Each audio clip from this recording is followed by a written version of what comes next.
Olá, seja bem-vindo, seja bem-vinda ao nosso canal Direito Sem Formalidades.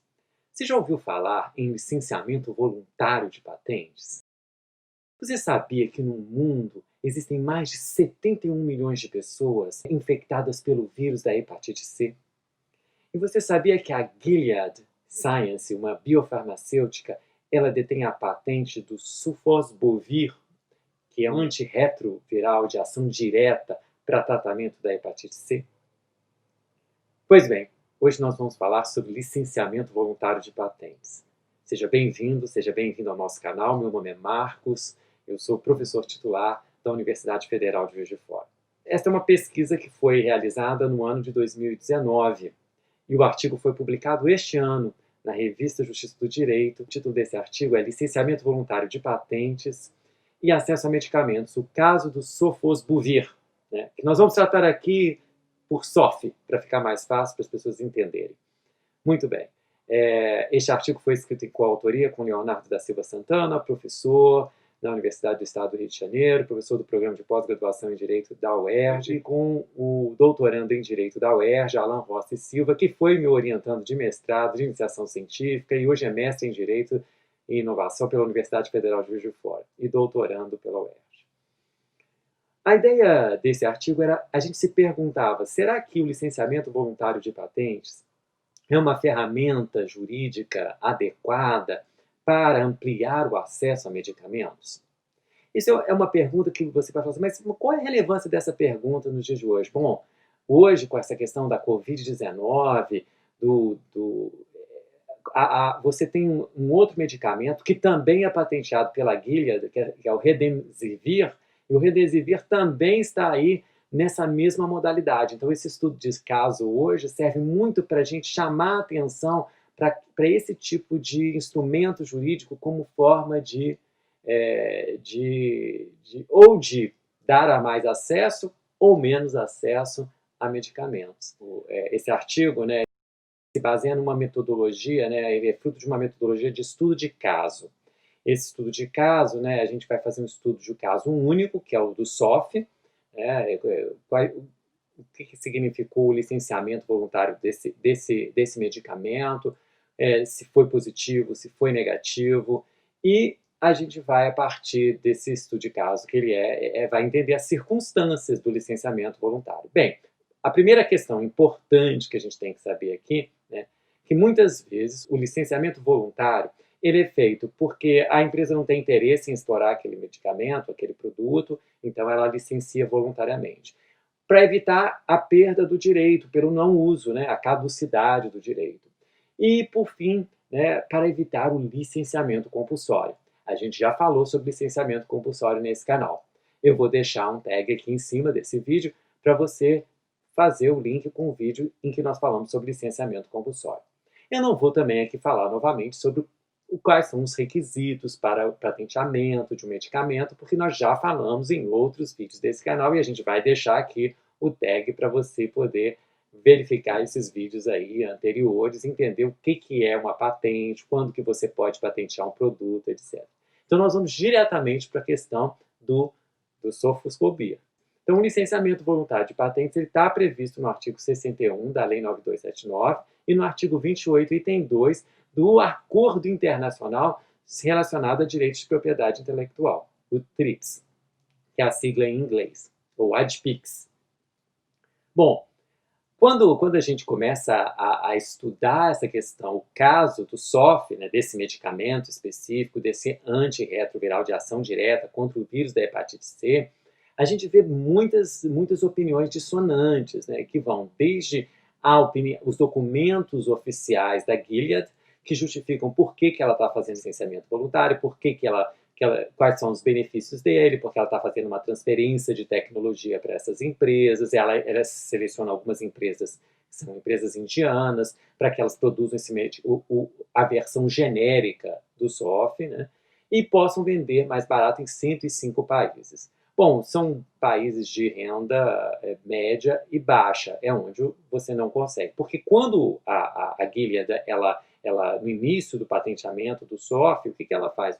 O SOF ele é vendido a preço de ouro, literalmente. Segundo os Médicos Sem Fronteiras, né, uma pílula de SOF, ela era mais cara, 67 vezes mais cara do que o ouro. Então, veja bem, o medicamento ele tem um alto preço, né? Ele é vendido a um preço muito alto, então isso só chega àqueles países em que as pessoas têm uma renda mais alta. Bom, então para isso, né, ela se serve do licenciamento voluntário para que possa, vamos dizer, disseminar ou espalhar esse medicamento em países de renda média e baixa, né? A questão mais interessante, e a Guilha fala que ela faz essa transferência, né, de tecnologia para que essas empresas possam produzir esse medicamento. Mas se você quando a gente começa a estudar melhor o caso, a gente vai ver que outros, né, outras organizações, movimentos sociais, como a Rap Coalition, que é uma coalizão para diagnóstico, para diagnóstico, tratamento, para pessoas que estão ali com hepatite C, né, que é uma ONG, né, uma ferramenta, né, vamos dizer assim, para que essas pessoas tenham acesso a isso, etc. Bom, e aí tem o ITPC também, né? Esse é o International Treatment Preparedness Coalition, que é justamente para poder também falar sobre essa questão dos tratamentos para HIV e outras questões relacionadas também como a hepatite C. Bom, essas duas organizações, elas são muito críticas em relação a esse tipo de licenciamento voluntário e elas trazem para a gente uma série de elementos interessantes que tem que ser levado em consideração. Assim como existem também tanto referências acadêmicas, né, bibliográficas, que vão também, ora, dar vamos dizer, demonstrar as vantagens do licenciamento voluntário e outras vezes demonstrar as desvantagens do licenciamento voluntário, com exemplos mesmo de outros medicamentos que foram submetidos a licenciamento voluntário e tiveram um certo déficit. Então, quais são esses déficits que a gente encontrou com relação a esse licenciamento voluntário? O primeiro deles é o número de países. Você tem um número de países muito alto, 105, mas a maior parte desses países são países pequenos, de baixa renda, onde o número de infectados não é tão representativo como, por exemplo, o número de infectados na China, que é de 10 milhões de pessoas, e a China não está nessa lista. No Brasil, o Brasil não está na lista do licenciamento voluntário permitido pela Gilead.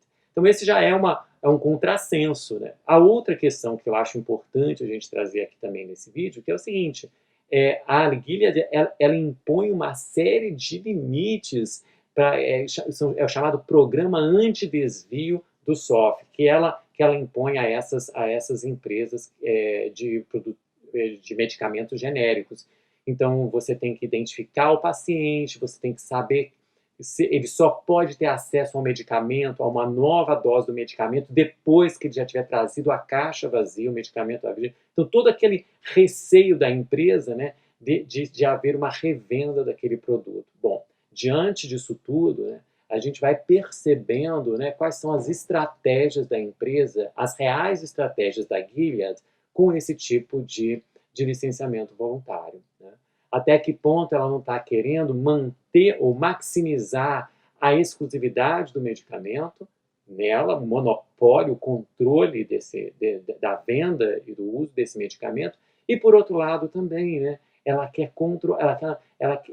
continua limitando a concorrência, né? Há uma limitação da concorrência e não o que se pretende no início, que seria uma maximização da concorrência com preços mais baixos, com mais acesso ao medicamento.